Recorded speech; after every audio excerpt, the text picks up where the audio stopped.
So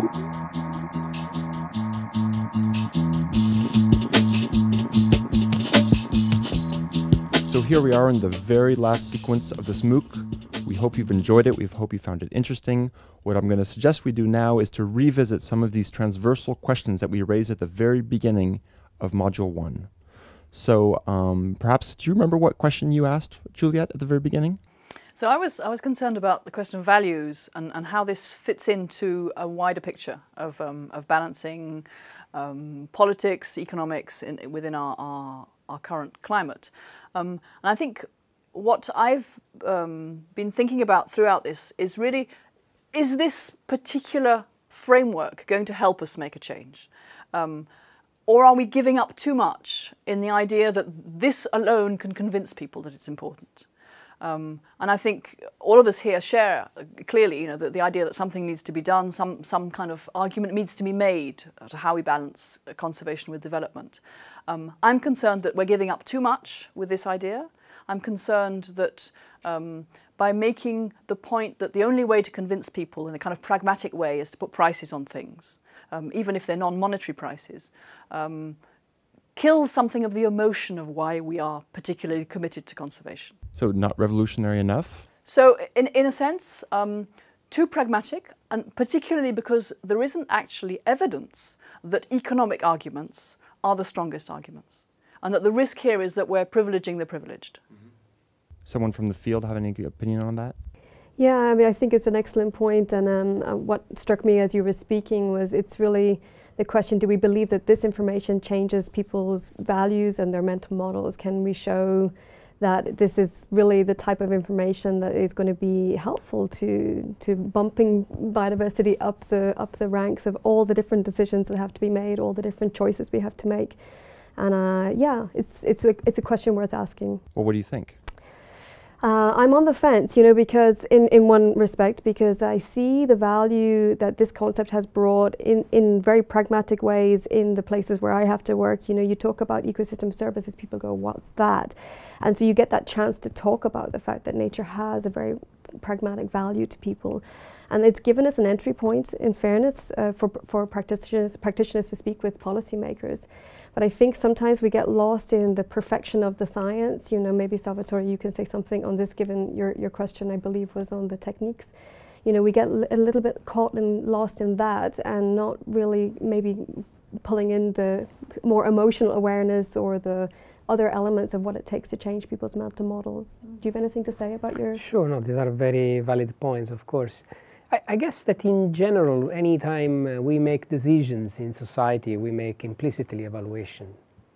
And that's, in a sense, and that relates to what Juliet was saying, I mean, it doesn't necessarily need to be anything which is in monetary terms. There is nothing special having a dollar sign in front of anything. It could be any measurement. But the point is that the process of evaluation implicitly contains a decision process. So the moment we value, then we make explicit that we make decisions about things that otherwise we may actually lose, or we may actually lose the emphasis on them. So you like the transparency about it, that the fact that you're stating explicitly? Absolutely. So it makes the entire process completely transparent, and also gives the emphasis what priorities are at the end of the day. So that's what I really think is extremely important to bear in mind. Also because, in a way, society is very diverse, it's very heterogeneous, and there are very different interests to be, in a sense, all put together. And implicitly you want to ask yourself what society as a whole wants, and that's very tough questions to answer, and probably that's where, in a sense, Louise' the question you raised is probably very much into that stream of thought. Can you remind us what that question was? Yeah, so I'm really interested in the outcome element. This method, for me, the measure of success for it is, does it help change the trend lines on biodiversity? That's where I come from. And so if you had to put a key measure of success in place and hold the method against that, right now it's not getting there, which is why I'm a little bit on the fence. I see the logic, and I understand completely that it allows us to have that debate, and it makes it much more transparent. I'm with that. But yeah, we're just not seeing completely that impact yet on the biodiversity figures. And I think that's what people mean when they say, where is the impact, very often.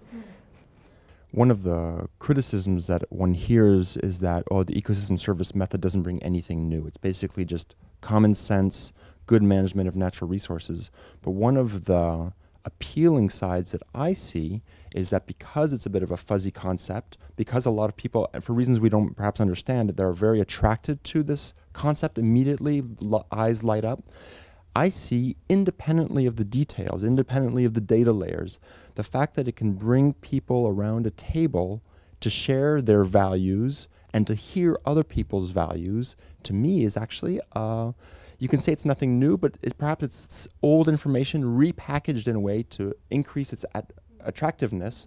And if it achieves the goal of getting people around the table, then I say, great, that's a huge added value. And even though the indicators on biodiversity may not be ticking back up, I'm personally of the opinion that it's just a question of time. We're setting the stage for more profound change to come.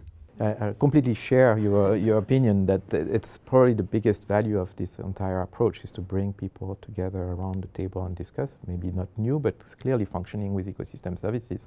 And I share, Juliette, your concern about the way things are evolving, let's say, and whether it's for the purpose of preserving biodiversity or not.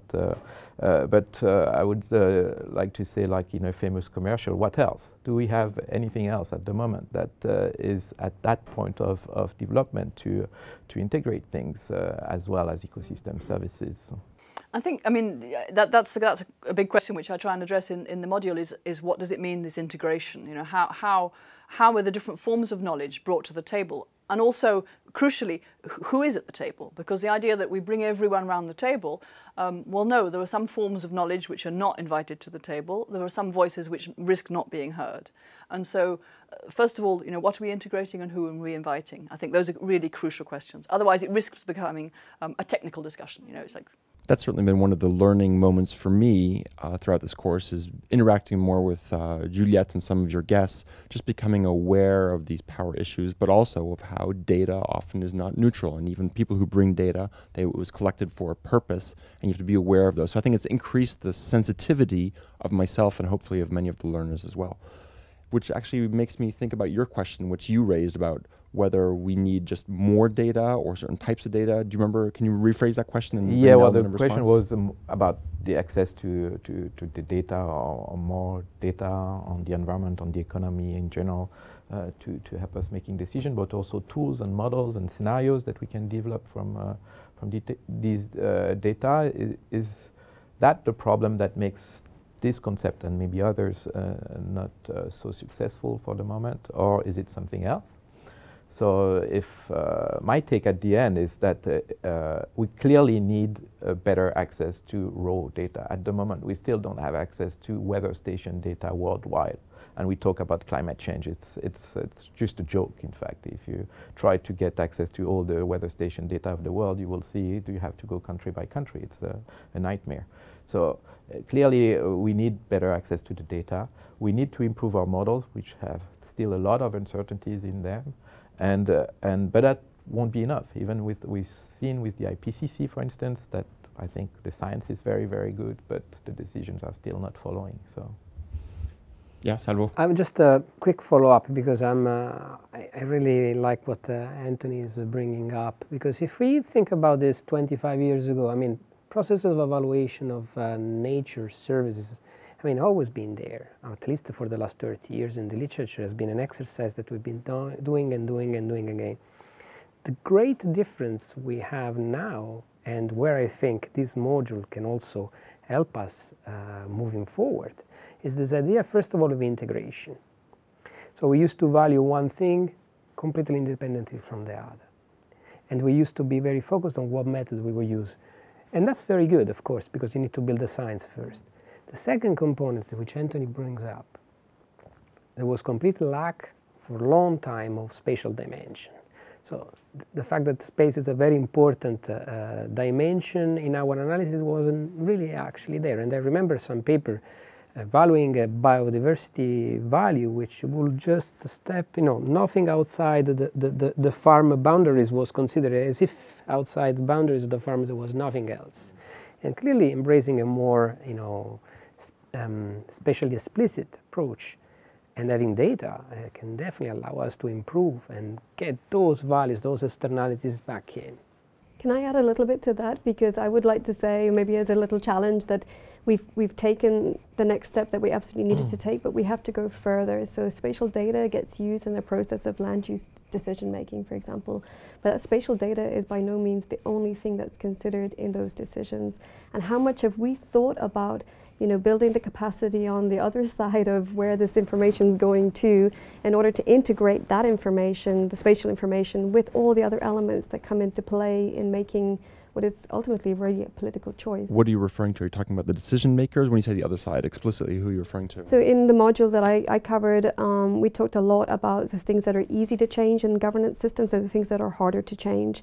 So in the easy to change category, we talked about like maybe policies or available knowledge, data, these types of issues. But there's the other side too of, well, institutions are harder to move, but social norms, political norms, social values. So Juliet, really comes back to your big question.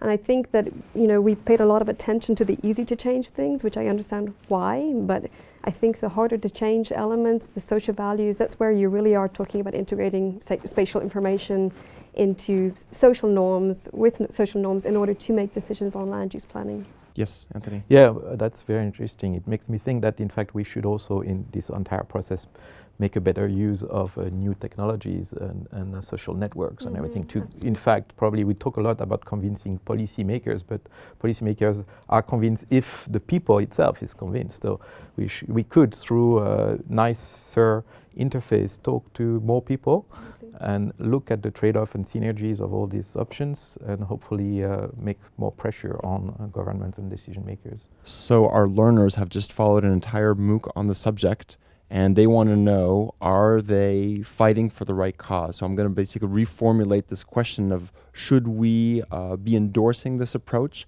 And maybe I'll change the question slightly in asking you for a prediction. What do you think this field will look like in 5 or 10 years from now? Is it a promising field? Is it going to help bring about the change that we want or not? Does someone want to answer that? No? Nobody? I'll take that. In a sense, I think we can learn a lot from what's happened to sustainable development. It's not so different. It was the idea that this was a concept that would help integrate everything and it would get a message across. And like many of these ideas, this has a kind of 15-year shelf life. With ecosystem services, we're very much at the beginning. Sustainable development hasn't gone away, it's still there, but it hasn't changed the way we plan, perhaps, as we thought it has. But it has had a lasting impact. I suspect it'll be the same for ecosystem services. We'll have a great wave of enthusiasm, we'll look at how to implement it, and then perhaps there may be another idea, hopefully taking us in the right direction. I'm not sure I agree with you about the sustainable development having a 15-year shelf life. I think the SDGs, or the Sustainable Development Goals in particular, I have a feeling they're picking up speed, and they may lead to a form of integration within and across countries. And I wouldn't be surprised if this approach of ecosystem services helps prepare mentalities of thinking holistically, integrating, which can then be the type of cement that makes the bricks of the SDGs hold together.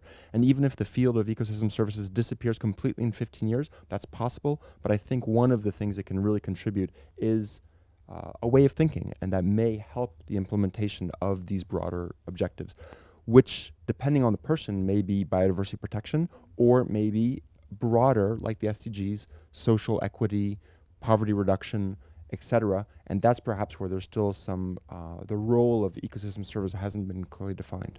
I think it's very interesting. I had the same idea that this concept can be a cornerstone of the building of the SDG now, as it turns out being again on the front end, because it brings a tool, a methods that somehow with the Sustainable Development Goals at the moment, everybody agrees that we need to do it, but there are not so many methods behind it to assess it, to look at it, and to make decisions. So together they can really be very valuable. Yeah, if we look at how environment performed under the Millennium Development Goals, which was, you know, the worst performing goal, I think that this is the time for us to see greater progress under the SDGs with integrating environment into many other concerns, mainstreaming even environment into many other concerns.